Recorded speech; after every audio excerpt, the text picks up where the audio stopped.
Selamat pagi, Shalom. Halo. Kita sudah masuk minggu keempat bulan November. Mari siapkan hati kita untuk ibadah pada pagi hari ini. Juga Bapak Ibu Saudara yang ada di rumah, mari kita mempersiapkan diri dengan baik supaya hadirat Tuhan kita boleh rasakan dan kuasa Tuhan bekerja di tengah kita. Kita akan angkat satu pujian. Ku mau hidup seturut kehendak Tuhan.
Berdiri bersama saudara-saudara, kita akan awali ibadah kita pada saat ini.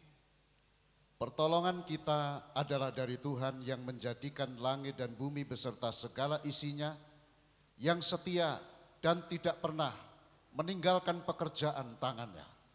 Turunlah atas saudara-saudara berkat, rahmat, anugerah, dan kasih karunia yang datang dari Bapa, Anak, dan Roh Kudus yang akan melayakkan kita, memimpin dan memberkati ibadah kita sampai pada selesainya.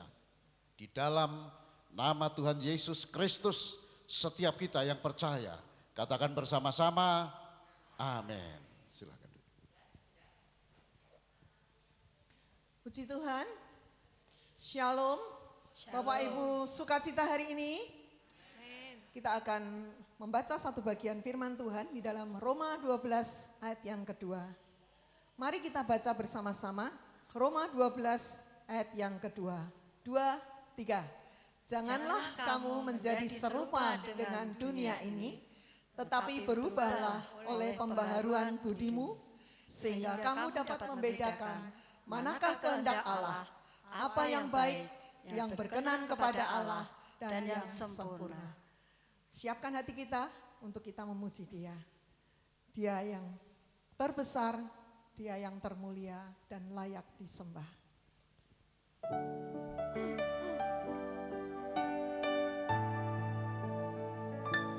Kau terbesar dan mulia,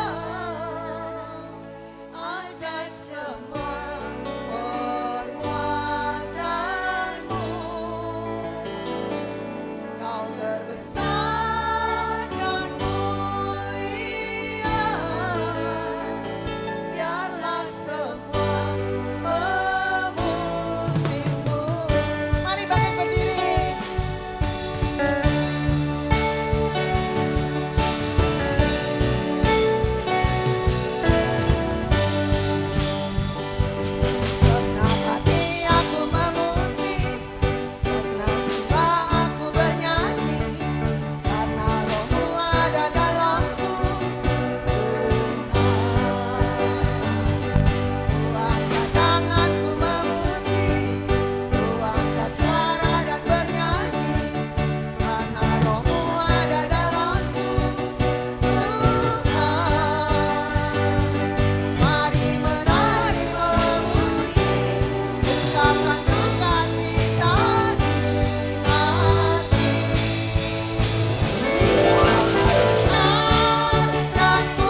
besar dan mulia.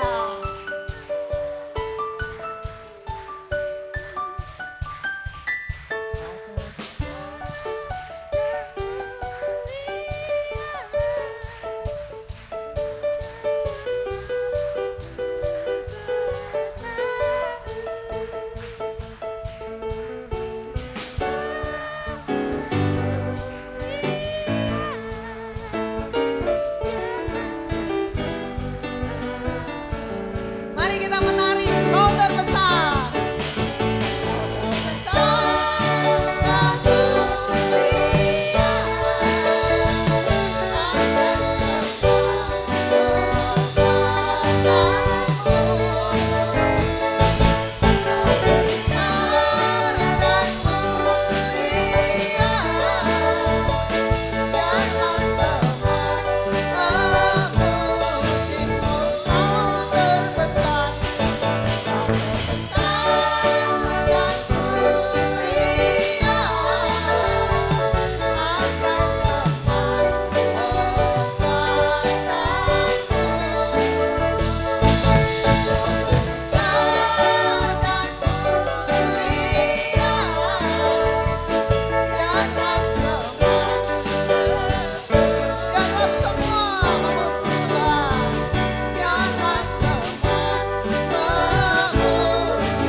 kita bangkit berdiri, kita siapkan hati kita untuk kita dengar firman Tuhan. Biar pujian ini mengantar kita untuk mempersiapkan apa yang Tuhan sampaikan buat kita. Boleh jadi berkat.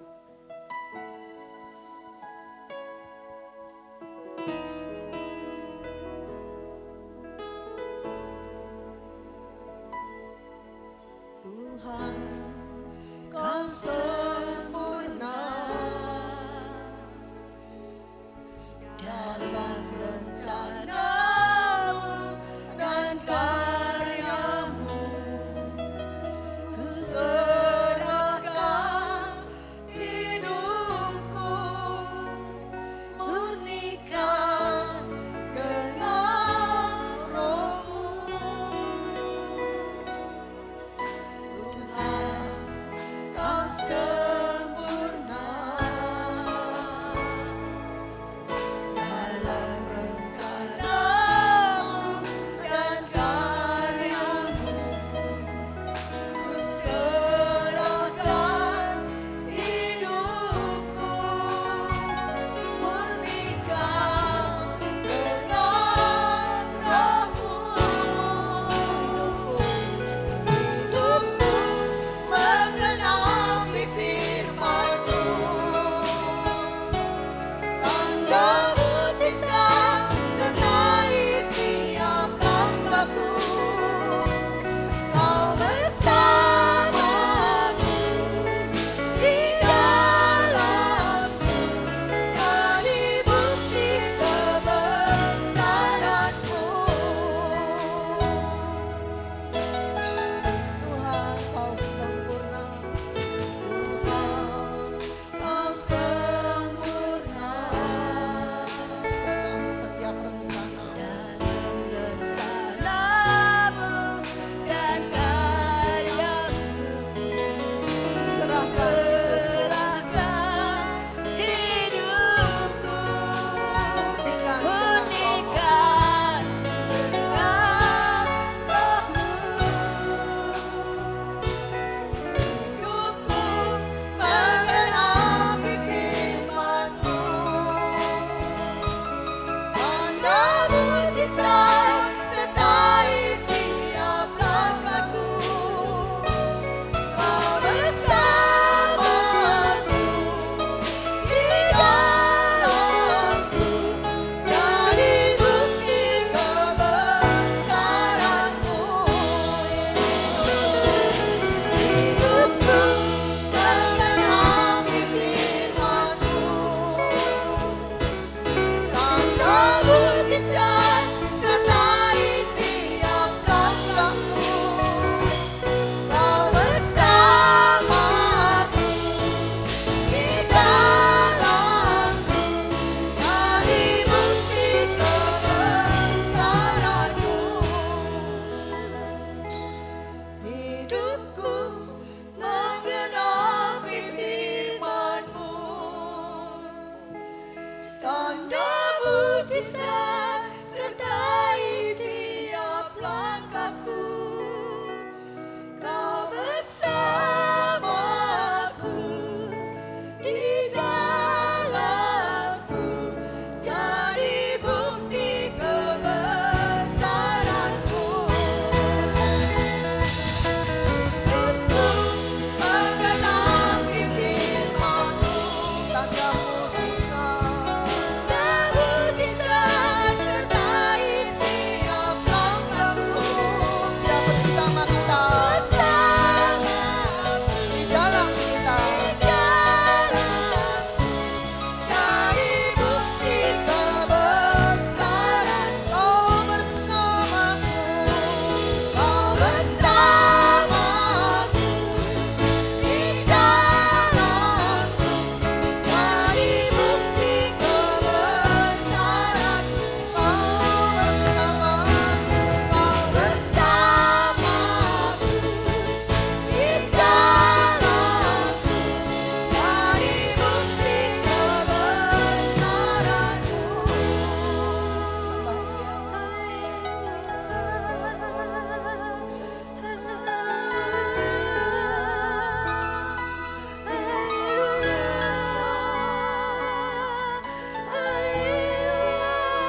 mujizat sertai tiap langkahku. Kau bersamaku di dalamku, jadi bukti kebesaranmu. Kau bersamaku di dalamku, Jadi bukti kebesaranmu. Jadi bukti kebesaranmu.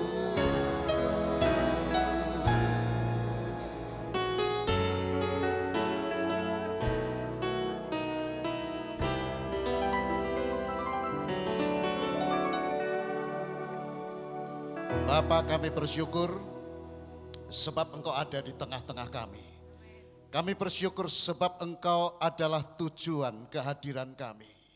Kami bersyukur sebab ketika kami ada di tempat ini, Engkau juga Tuhan menjamah kami.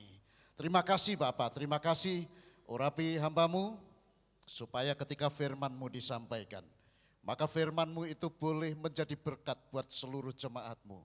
Firman-Mu itu boleh menjadi kekuatan bagi setiap kami. Firman-Mu itu boleh menjadi penuntun bagi kami.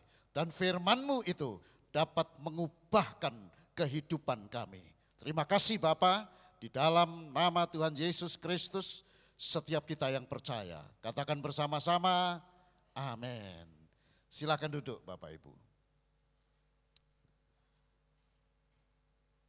Bapak Ibu, saudara-saudara yang terkasih di dalam Tuhan Yesus Kristus, menjadi seorang pengikut Kristus itu saudara, sangat membanggakan saudara. Karena Kristus itu adalah Allah sendiri yang menjelma menjadi manusia. Dan ketika menjalankan peran sebagai manusia, maka Yesus itu menjadi manusia yang sempurna. Tidak sekalipun berbuat dosa di dalam sepanjang umurnya, saudara. Bahkan saudara, Tuhan Yesus itu tidak pernah mentolerir dosa atau kompromi terhadap dosa. Namun meski demikian, Tuhan Yesus itu sangat mengasihi, bahkan rela mati demi menyelamatkan orang-orang yang berdosa. Saudara, selain dari sangat membanggakan, menjadi pengikut Kristus itu juga membuat kita tersanjung. Mengapa demikian? Karena ternyata Allah dalam Kristuslah yang telah menentukan dan memilih kita untuknya. Jadi bukan kita yang memilih dia sehingga kita menjadi pengikutnya, tetapi dia yang memilih kita untuk menjadi pengikutnya, saudara. Firman Tuhan berkata, bukan kamu yang memilih aku, tetapi akulah yang memilih kamu. Dan aku telah menetapkan kamu supaya kamu pergi dan menghasilkan buah, dan buahmu itu tetap, supaya apa yang kamu minta kepada Bapa dalam namaku diberikannya kepadamu. Saudara, apa yang dilakukan oleh Tuhan ini sesuatu yang sangat luar biasa, sangat keren, saudara. Ya, tetapi sekedar beragama Kristen itu tidak dijamin, loh, saudara, untuk masuk surga. Menjadi pengikut Kristus itu tidak cukup hanya menjadi orang yang beragama Kristen. Menjadi pengikut Kristus itu tidak cukup hanya rajin ke gereja. Menjadi pengikut Kristus itu tidak cukup hanya bisa pelayanan. Tidak cukup hanya bisa berbahasa roh. Tidak cukup hanya punya karunia roh. Tidak cukup hanya memiliki kuasa dan kemampuan mengusir setan. Saudara, tidak cukup. Nah, untuk masuk ke dalam kerajaan sorga, saudara, setiap orang Kristen itu harus melakukan kehendak Bapa yang di sorga. Tuhan berfirman, bukan setiap orang yang berseru kepadaku Tuhan, Tuhan akan masuk ke dalam kerajaan sorga, melainkan mereka atau dia yang melakukan kehendak Bapakku yang di sorga.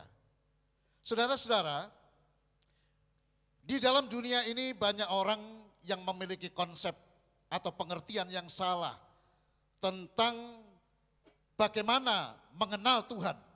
Ya. Ada banyak orang yang berkata, yang penting saya sudah ke gereja, itu saya sudah benar-benar mengenal Tuhan. Saya sudah melayani ya dalam berbagai ibadah yang diselenggarakan di gereja atau dalam aktivitas-aktivitas rohani, itu berarti saya sudah mengenal Tuhan. Tetapi suatu kali, saudara, Tuhan berfirman, pada hari terakhir banyak orang akan berseru kepadaku, Tuhan, Tuhan, bukankah kami bernubuat demi namamu, dan mengusir setan demi namamu, dan mengadakan banyak mujizat demi namamu juga.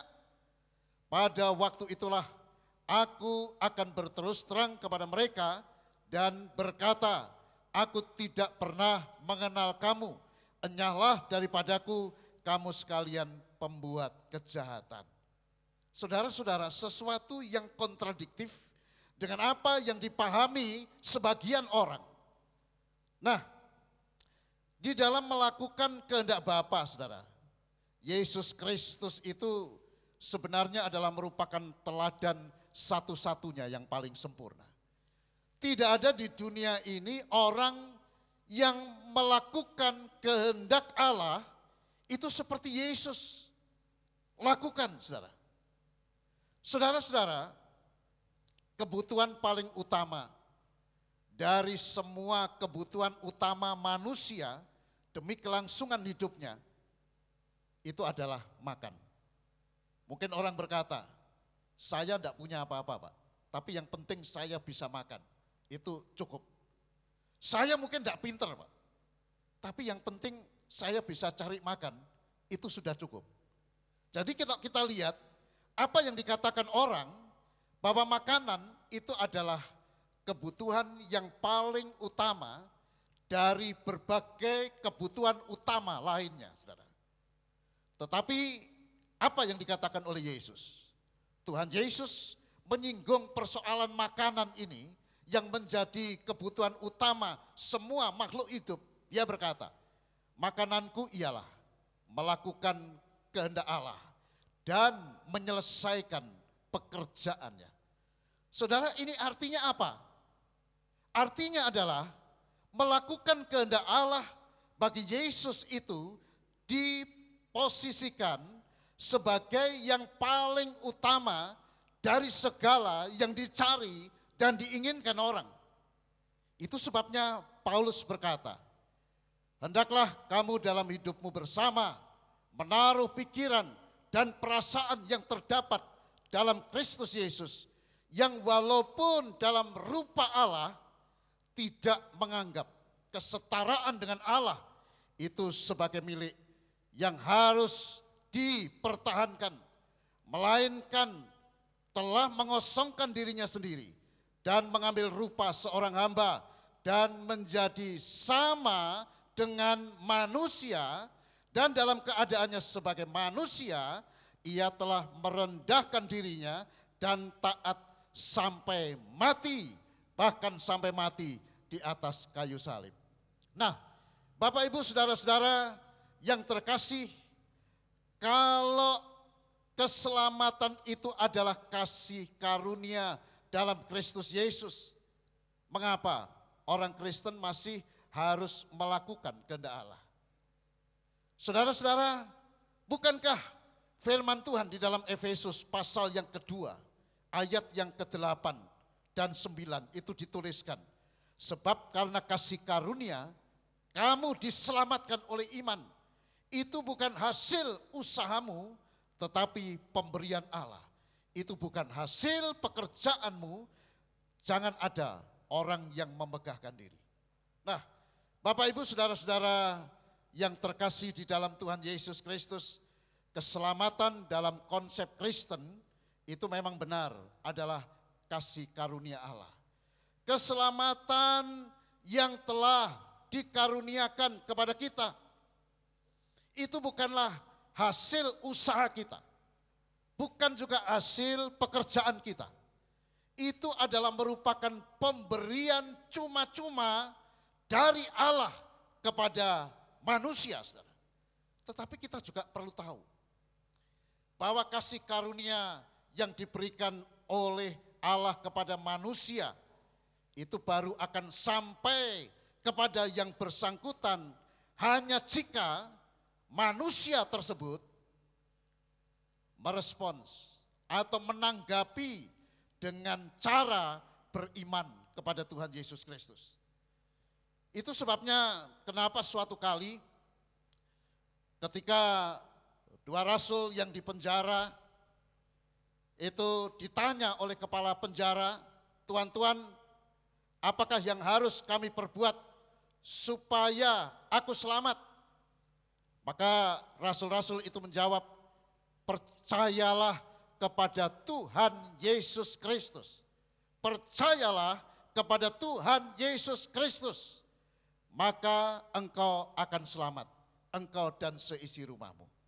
Jadi saudara-saudara yang kekasih di dalam Tuhan Yesus, sekali lagi, agar kasih karunia Allah itu, yaitu kasih karunia yang menyelamatkan sampai kepada kita, maka kita perlu merespon dan menanggapinya dengan beriman kepada Allah dalam Kristus Yesus. Itu sebabnya saudara, Paulus berkata, karena kasih karunia kamu diselamatkan oleh iman.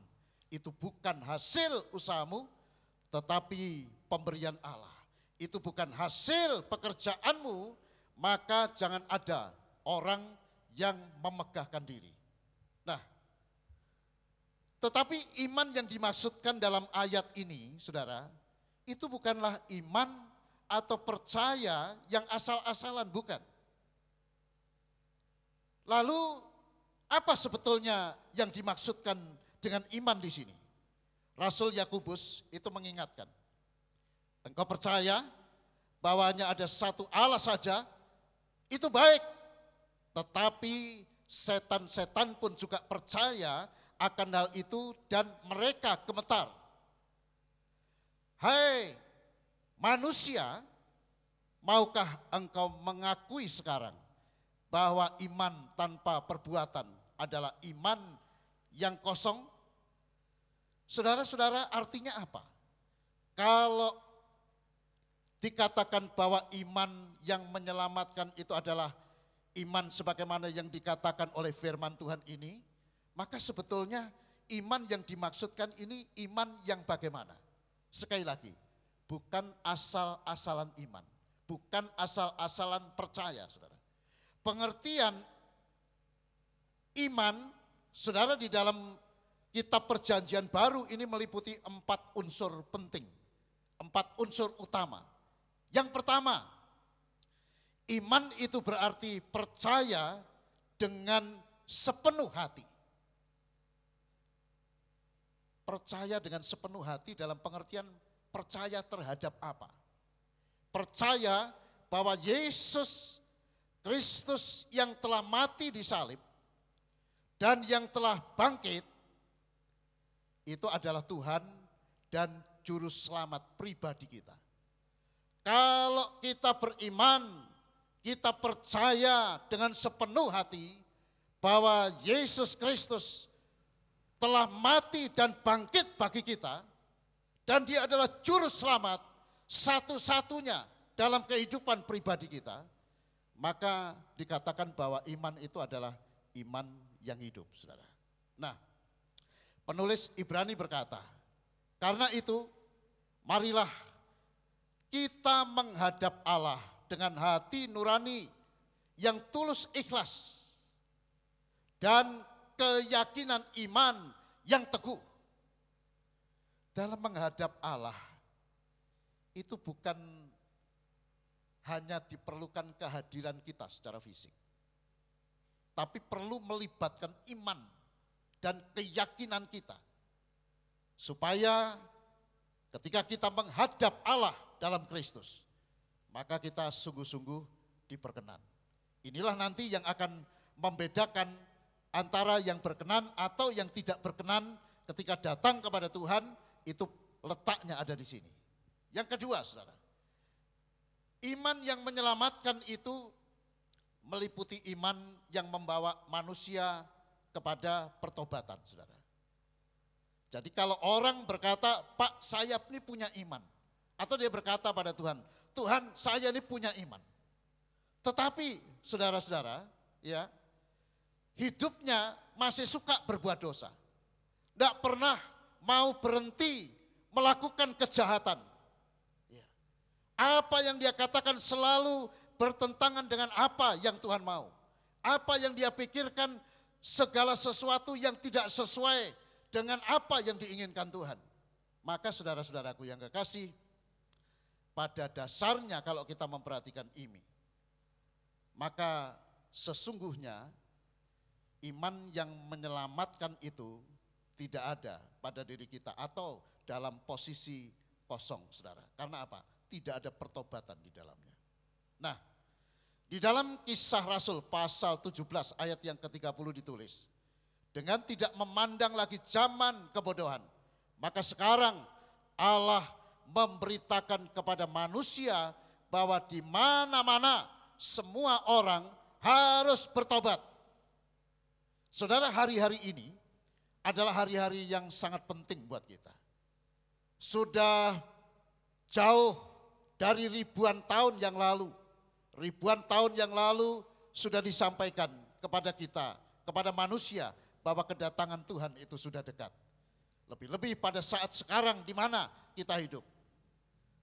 Lalu sebetulnya arti pertobatan yang diungkapkan dalam ayat ini, sebagaimana yang dikehendaki oleh Tuhan supaya semua orang bertobat, itu artinya apa sebetulnya?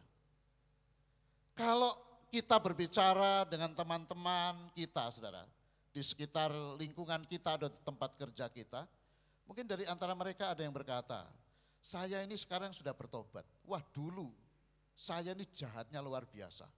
Walau saya sama teman itu tidak pernah saya mau kenal dengan teman. Dia mau lakukan sesuatu kepada saya, maka saya akan balas lebih dari apa yang dia lakukan. Kalau bicara mengenai kehidupan dosa, wah, saya itu dulu orang yang paling suka berdosa. Saya nyolong ya suka dulu, saudara. Menjadi kebiasaan kesehari-harian, bermain perempuan, selingkuh dan lain sebagainya. Tetapi sekarang saya ini sudah bertobat, berhenti semuanya, saudara. Ya. Saudara, tapi pengertian bertobat menurut Alkitab itu bukan hanya sekedar berhenti berbuat jahat, bukan hanya berhenti berbuat dosa, tapi berbalik dari dosa dengan penyesalan yang mendalam, lalu berpaling kepada Allah dalam Kristus Yesus. Jadi bukan hanya berhenti berbuat dosa, tapi dia harus berbalik dari dosanya, kemudian berjalan, berpaling kepada Allah. Ya, ini yang namanya orang bertobat menurut konsep Kristen, saudara. Nah, yang ketiga, saudara, iman yang menyelamatkan itu juga menyangkut ketaatan pada Allah dalam Kristus Yesus dan firman-Nya. Jadi iman yang menyelamatkan itu bukan hanya sekedar, ya saya punya iman, sekedar perasaan, iman saya besar. Tetapi iman yang mampu menyelamatkan kita itu adalah iman yang mencakup ketaatan kepada Allah, kepada Yesus Kristus, dan kepada firman-Nya. Saudara, bukannya taat karena terpaksa loh, saudara, bukan. Bukan taat karena takut dihukum. Ketaatan di sini bukan taat karena kalau saya tidak melakukan ini, saya nanti masuk neraka. Ya. Ketaatan yang dimaksudkan di sini itu bukan ketaatan karena saya takut. Kalau saya tidak taat, saya tidak diberkati. Kalau saya tidak taat, saya tidak bahagia.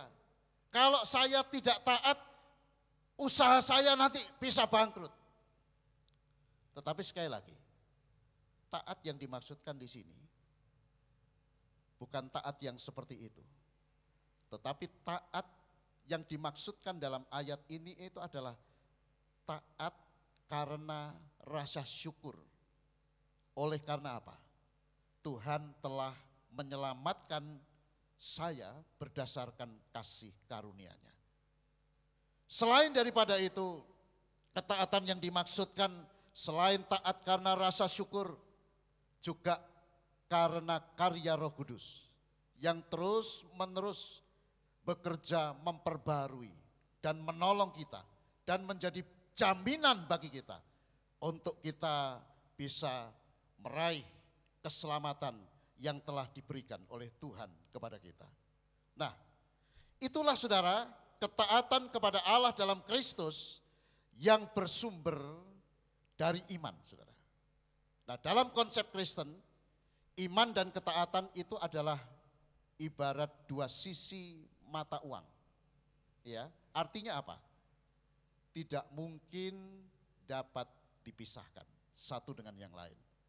Kalau orang berkata, saya adalah seorang Kristen yang beriman, pengikut Kristus yang beriman, maka di dalam pengakuan itu harus terkandung ketaatan kita kepada Allah yang mutlak. Makanya dalam surat Ibrani tertulis, karena iman maka Nuh dengan petunjuk Allah tentang sesuatu yang belum kelihatan dengan taat mempersiapkan bahtera untuk menyelamatkan keluarganya.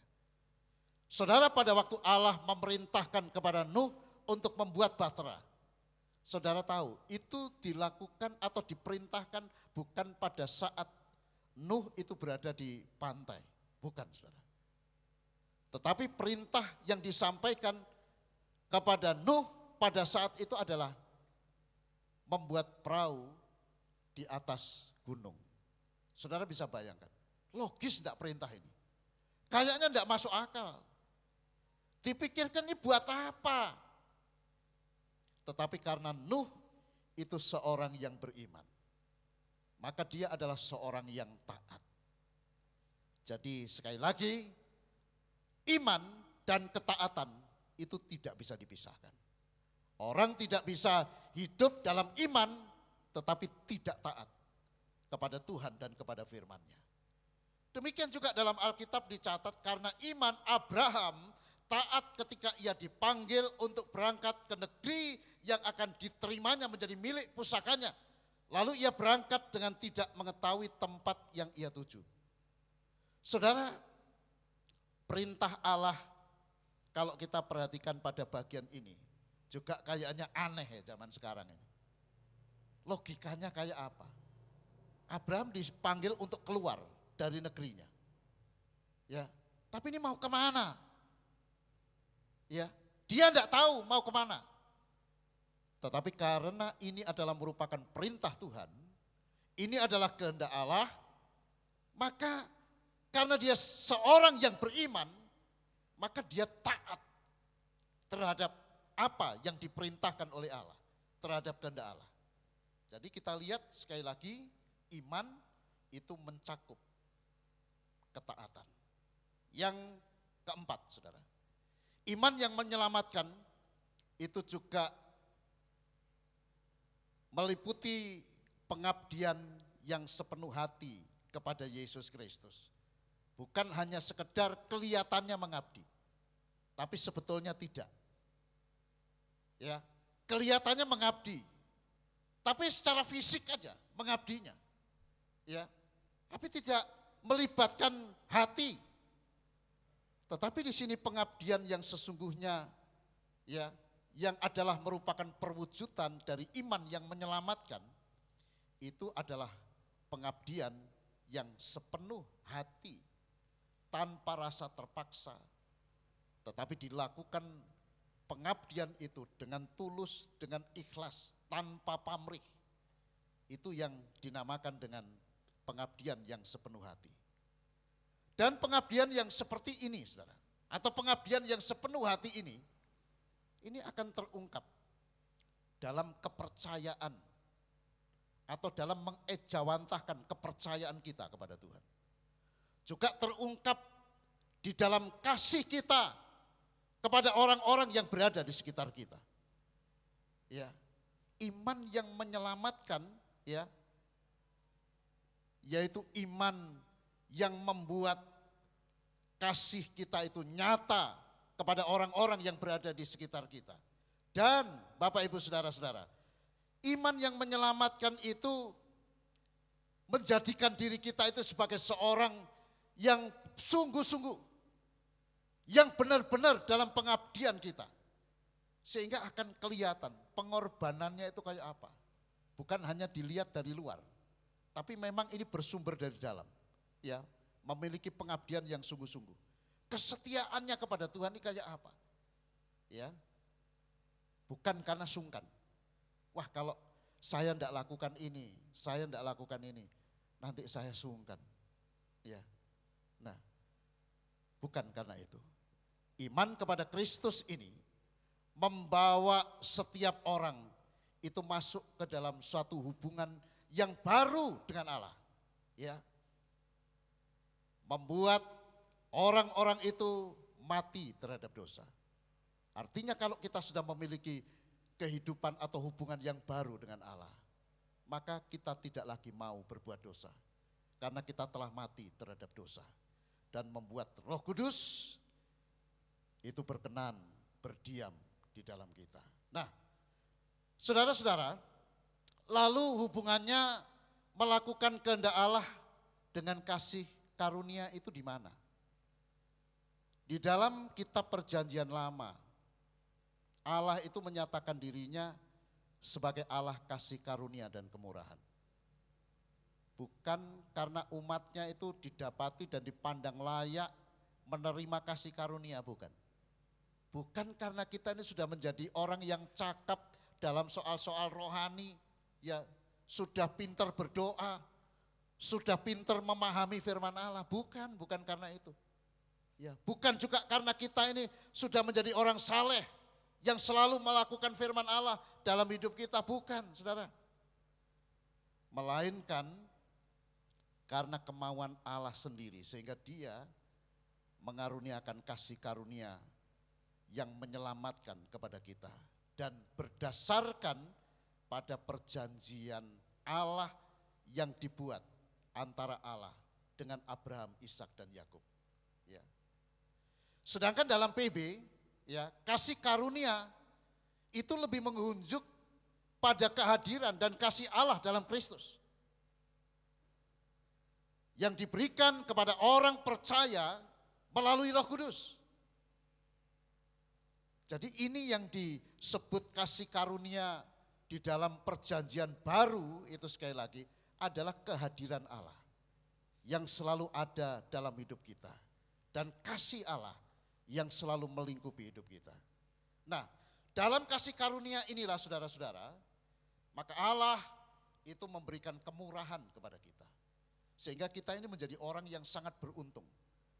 Karena kemurahan Tuhan, ya, kita di mana-mana selalu menikmati kemurahan dan kebaikan Tuhan itu dalam hidup kita.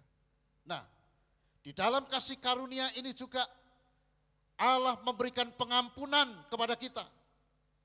Kita mungkin adalah orang yang dulu punya pengalaman kelam. Kita hidup dalam kegelapan. Dosa-dosa masa lalu, oh jangan ditanya. Banyaknya luar biasa Pak, tidak terhitung. Ya, mungkin kita mempunyai pengalaman-pengalaman yang buruk di waktu yang lalu. Mungkin saya adalah seorang yang jahat di waktu yang lalu. Wes jahatnya itu sak kampung tidak ada sing nandingi. Ya, yang paling jahat itu saya misalnya, kita berkata begitu. Ya, tetapi Tuhan itu mengaruniakan pengampunan, ya, kepada kita. Oleh apa? Kasih karunia ini. Kemudian juga mengaruniakan apa? Keinginan. Tapi keinginan yang mana Pak? Keinginan itu kan macam-macam.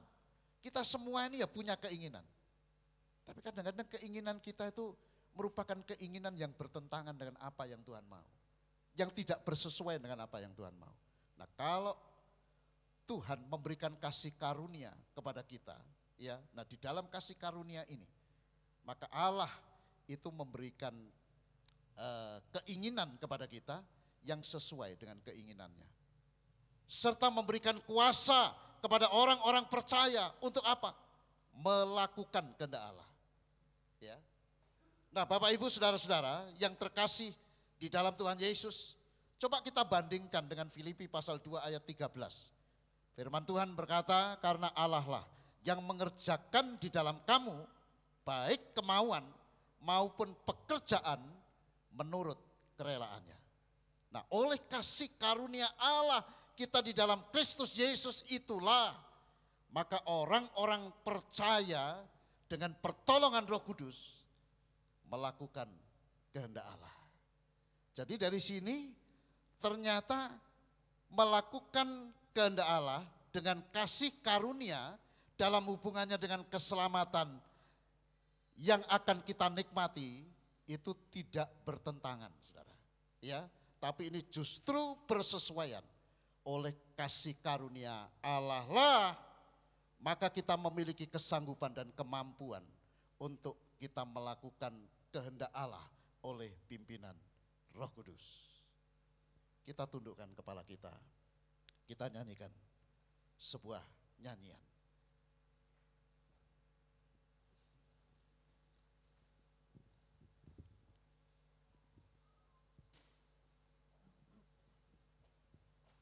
Katakan terima kasih Tuhan.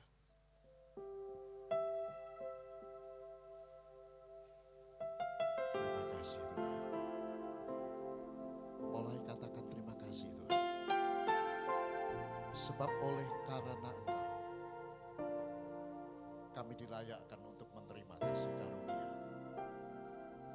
Bukan karena kami orang baik, bukan karena kami banyak amal, bukan karena kami orang saleh, tetapi semua itu Engkau berikan kepada kami hanya oleh kasih karunia. Terima kasih Tuhan Yesus.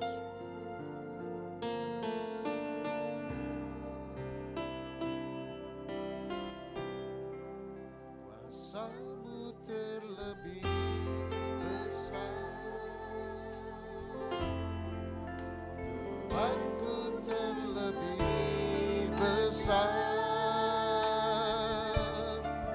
tak pernah terlambat janji-Mu ya Tuhan, menolong hidupku. Kuasa-Mu terlebih besar,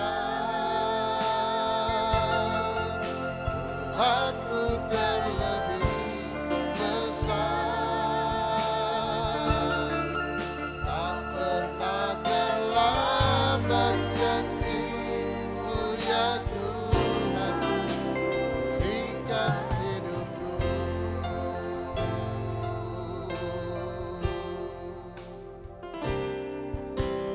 Hanya Kau Tuhan penolongku. Mari kita pelan-pelan bangkit berdiri di hadirat Tuhan, saudara-saudara. Yang selalu setia bersamaku. Kasih-Mu yang sanggup mengubah kehidupanku. Kasih-Mu yang sanggup mengubah kehidupanku. Sungguh ku berserah, sungguh ku percaya.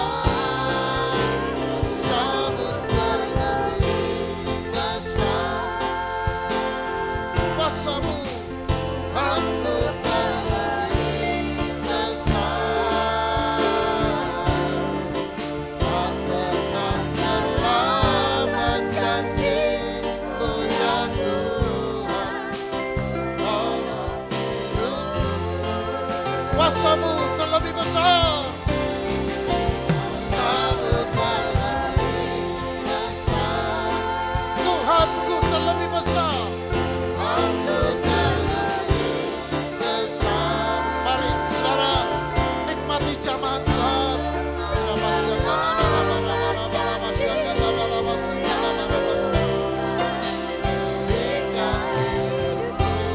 Katakan, kuasamu terlebih besar. Kuasamu terlebih besar.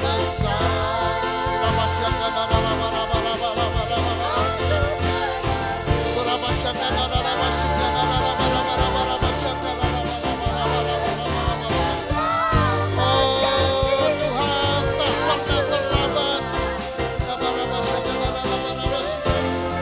Katakan, kuasamu terlebih besar.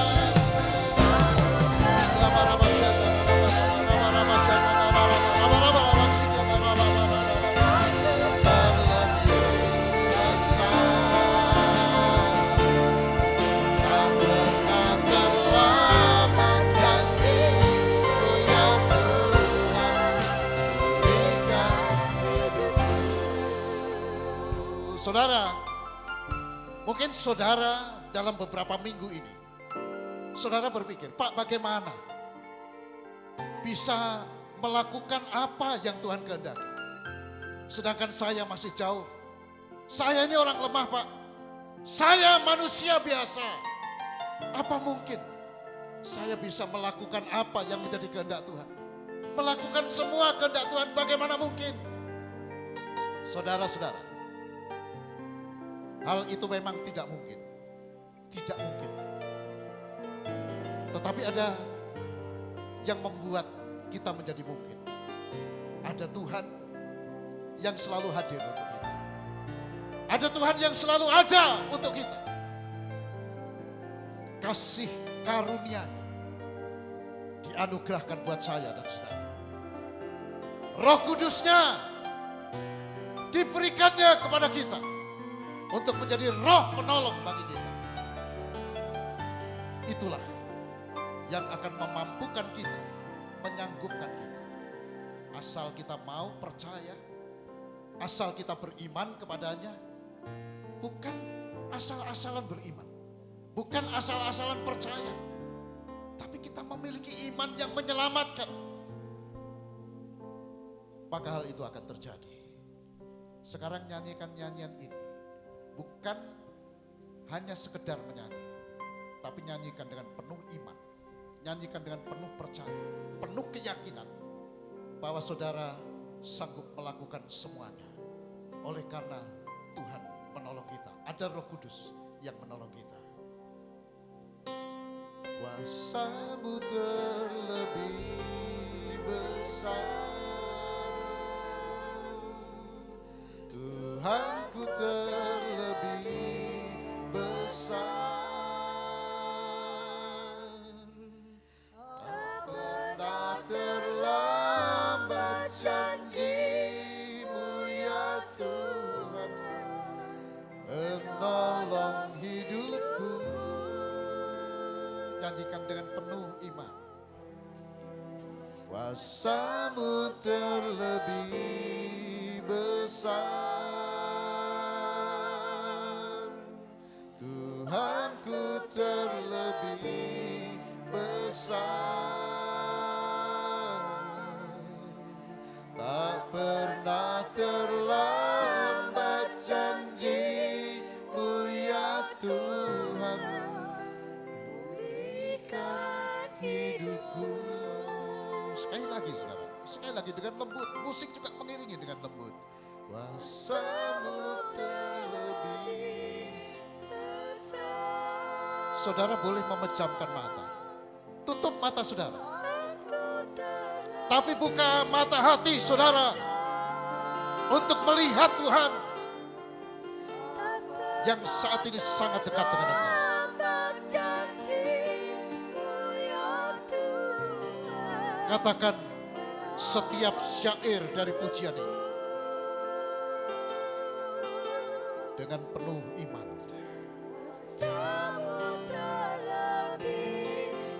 Kira pasyaka nara pasyaka nara pasyaka nara.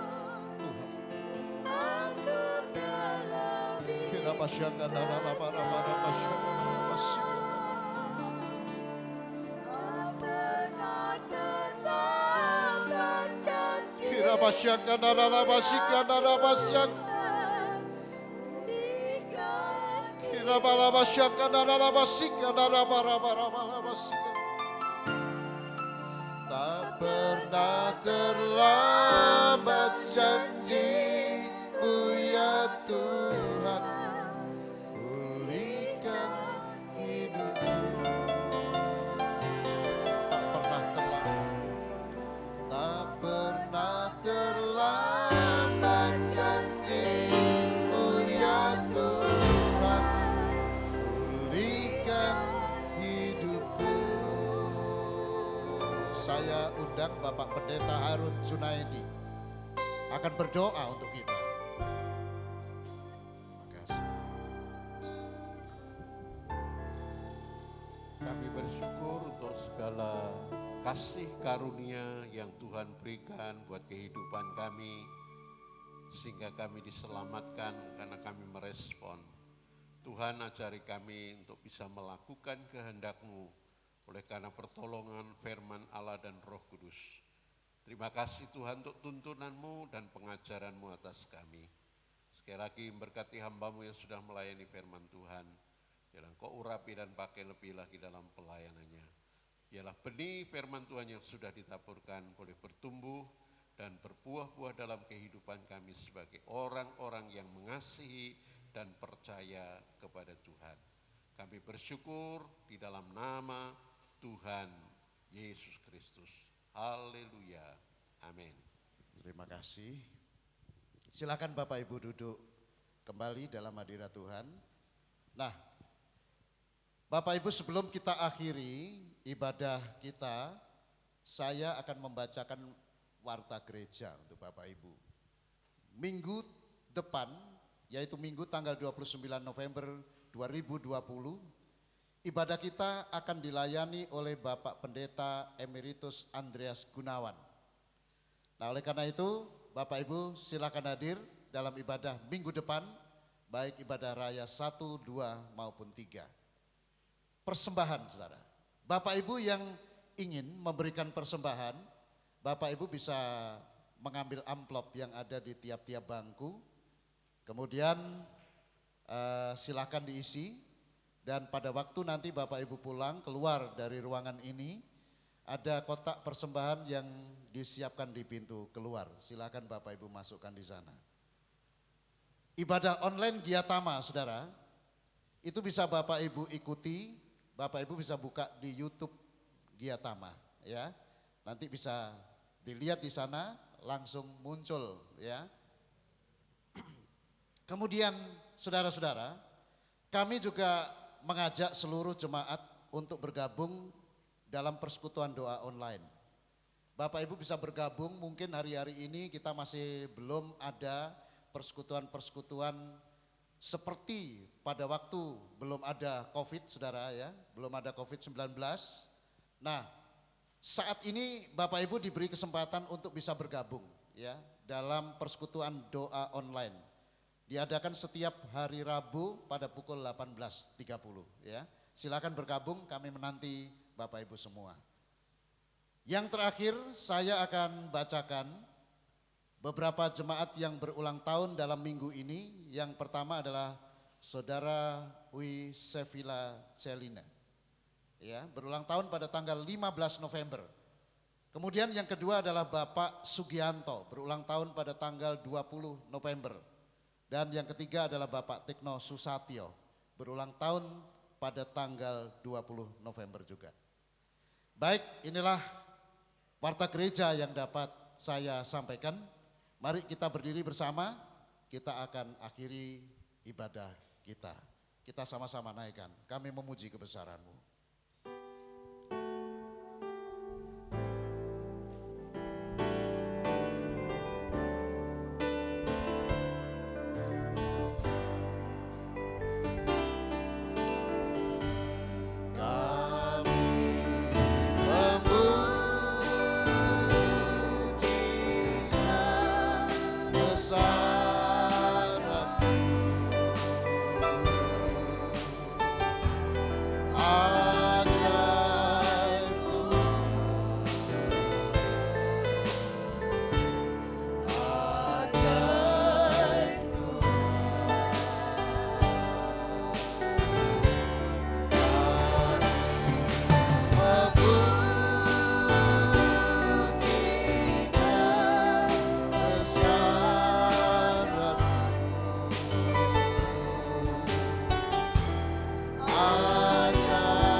Bapa, kami bersyukur dari awal sampai akhir ibadah ini.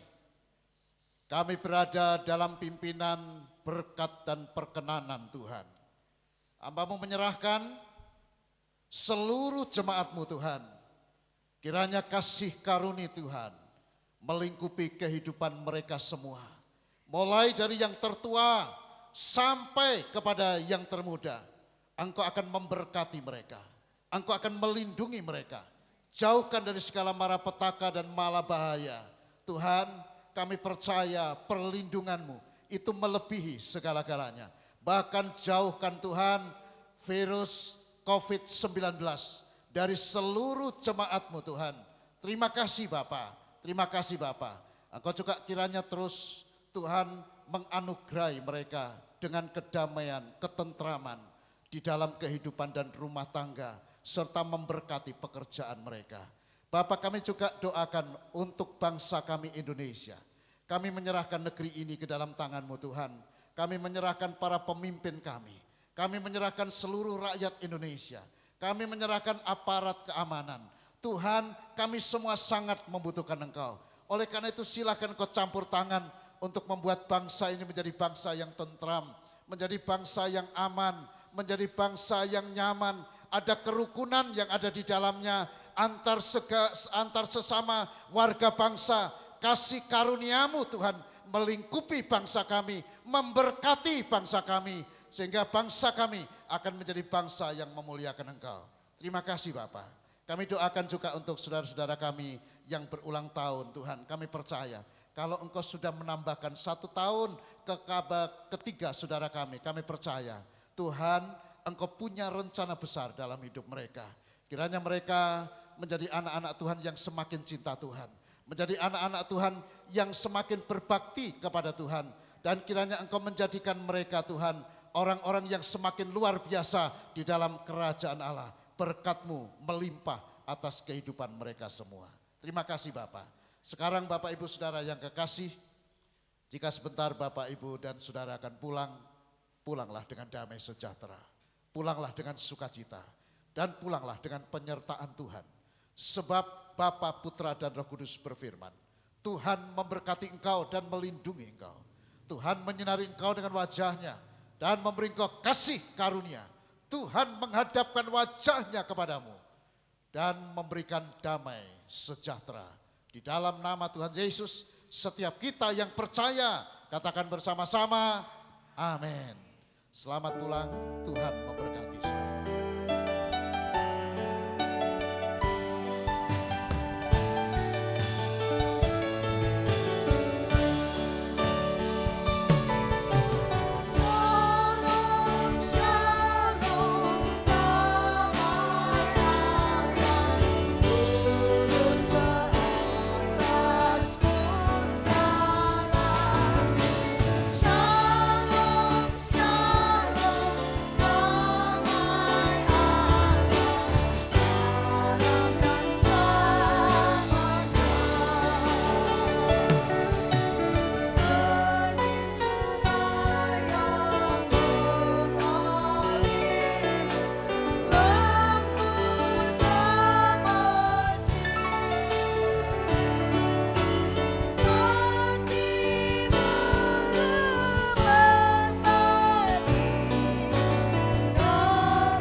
Bersaat teduh sejenak.